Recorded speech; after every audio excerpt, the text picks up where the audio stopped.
Hello everyone, wherever you are in this video, I'll show you how to fix this problem on your Twitch application on your phone. Just follow me in this video step by step till the end. So first, you don't need to open your Twitch.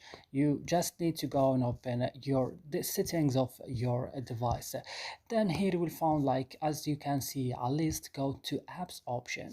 So you found all the applications that you have already on your phone. So you will search just only for Twitch. Open it when you found it and go to storage. But here guys, be careful, don't click on clear data, click just on clear cache. I used it before, that's why I can't click on it right now. Then go back and click on force stop.